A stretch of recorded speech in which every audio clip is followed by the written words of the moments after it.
2 March 2026 বিশ্ব রাজনীতির মঞ্চে তখন টান টান উত্তেজনা। একদিকে আমেরিকা, অন্যদিকে ইরান। পরিস্থিতি এতটাই জটিল যে কোনো মুহূর্তে শুরু হতে পারে ভয়ঙ্কর সংঘর্ষ। ভাবুন তো, এমন একটা মিশন যেখানে ভুলের কোনো সুযোগ নেই। আকাশে উঠেছে এমন এক যুদ্ধবিমান যাকে অনেকেই বলে আধুনিক যুদ্ধের নীরব ঘাতক। আপনি দেখছেন টেকনো এক্সপ্লেইন।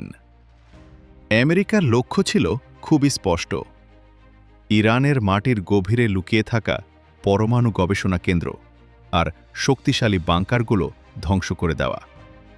আর এই বিপজ্জনক মিশনের জন্য আকাশে তোলা হল F-15 স্ট্রাইক ঈগল যুদ্ধবিমান। এই বিমান শুধু একটা ফাইটার জেট না, এটি এমন এক ভয়ঙ্কর শিকারী যেটা একবার আকাশে উঠলে টার্গেট ছাড়া ফিরে আসে না। 100টিরও বেশি আকাশ যুদ্ধে জয়ী এই বিমান আধুনিক যুদ্ধ ইতিহাসে এক ভয়ঙ্কর নাম। সকাল 7:30। হঠাৎ করে রাডারে ধরা পড়ে অদ্ভুত কিছু একটা কুয়েতের বর্ডার ক্রস করে ইরানের আকাশে ঢুকছে। কিন্তু ইরান প্রস্তুত ছিল, তারা অন্যদের মতো বসে থাকেনি। বছরের পর বছর ধরে তারা তাদের রাডার, মিসাইল আর প্রতিরক্ষা ব্যবস্থা উন্নত করেছে। এই পর্যন্ত দেখে আপনার কি মনে হচ্ছে? সত্যিই কি এমন অপারেশন সফল হওয়া সম্ভব? কমেন্টে আপনার মতামত জানান। আর নতুন হলে সাবস্ক্রাইব করে পাশে থাকুন। ইরানের রাডার অপারেটররা প্রথমে কিছু ছোট ছোট সিগন্যাল দেখতে পেল, যেন আকাশে 3টা ছোট মৌমাছি উড়ছে। কিন্তু অভিজ্ঞ চোখ বুঝে ফেলল এটা সাধারণ কিছু না, কারণ এই সিগন্যালগুলো ছিল আমেরিকার সেই ভয়ঙ্কর F-15 স্ট্রাইক ঈগল। ইরানের এয়ারফোর্স তখন সম্পূর্ণ প্রস্তুত। গভীর জঙ্গল, পাহাড়ের গা, গোপন ঘাঁটি, সব জায়গা থেকে নজর রাখা হচ্ছিল আকাশের দিকে। রাডারের এক কোণায় হঠাৎ করেই ঝলমল করে উঠল 3টা অস্পষ্ট দাগ। আর তখনই নিশ্চিত হয়ে গেল শত্রু ঢুকে পড়েছে। কিন্তু ভয় না পেয়ে ইরান এটাকে চ্যালেঞ্জ হিসেবে নিল। এয়ারবেসে থাকা কর্মকর্তারা দ্রুত mobile air defence system active করল। সাথে সাথে ড্রোন, মিসাইল, রাডার সব একসাথে চালু হয়ে গেল। এই মুহূর্তে আপনি হলে কি করতেন? আক্রমণ নাকি প্রতিরক্ষা? নিচে কমেন্ট করে জানান। এদিকে F-15 স্ট্রাইক ঈগলগুলো তাদের কৌশল ব্যবহার করতে শুরু করল। রাডার এড়িয়ে চলা, উচ্চতা পরিবর্তন, দিক পরিবর্তন সবকিছুই চলছিল।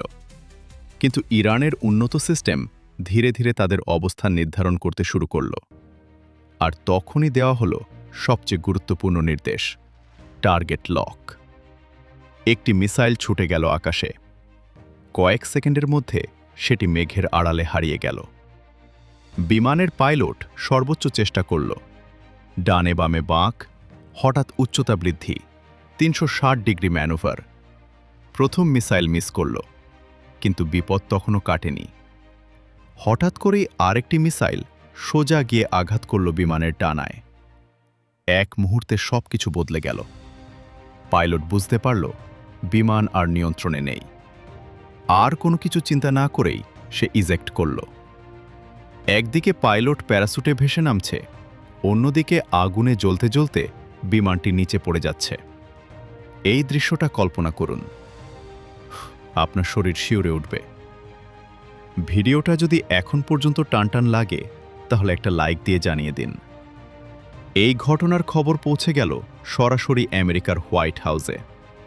কিন্তু পরিস্থিতি তখন তাদের নিয়ন্ত্রণের বাইরে, কারণ বাকি 2টি F-15 স্ট্রাইক ঈগল এখনও আকাশে, আর তারা ইতিমধ্যেই ইরানের মিসাইলের টার্গেটে।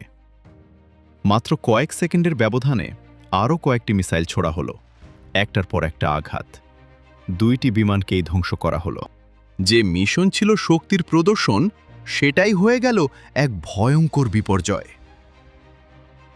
এই জায়গায় এসে আপনার কি মনে হয়? প্রযুক্তি যতই উন্নত হোক, যুদ্ধ কি কখনো নিশ্চিত জয় এনে দেয়? কমেন্টে লিখে জানান। কিন্তু আসল গল্প এখানেই শেষ না। এরপর শুরু হলো তথ্যের যুদ্ধ। আমেরিকা কখনোই চায় না তাদের ক্ষয়ক্ষতির আসল চিত্র সামনে আসুক, তাই তারা বিশ্বকে জানালো ভিন্ন গল্প। তারা বলল, এটা ছিল ফ্রেন্ডলি ফায়ার, মানে কুয়েতের এয়ার ডিফেন্স সিস্টেম ভুল করে এই বিমানগুলোকে শত্রু ভেবে আক্রমণ করেছে। কিন্তু বাস্তবতা কি? অনেকেই মনে করে এই ঘটনা আসলে ছিল ইরানের শক্তিশালী প্রতিরক্ষা ব্যবস্থার ফল। এই ঘটনাটা আমাদের একটা বড় শিক্ষা দেয়। আধুনিক যুদ্ধে শুধু শক্তি না, প্রযুক্তি, কৌশল আর প্রস্তুতি আসল। যে দেশ যত বেশি প্রস্তুত, সেই দেশই শেষ পর্যন্ত টিকে থাকে। টেকনো এক্সপ্লেইনে আমরা এমনই বাস্তব, অজানা আর চমকপ্রদ টেক ও সামরিক গল্প তুলে ধরি। আজকের মতো এখানেই শেষ। আবার দেখা হবে নতুন কোনো রহস্যময় ও চমকপ্রদ গল্প নিয়ে।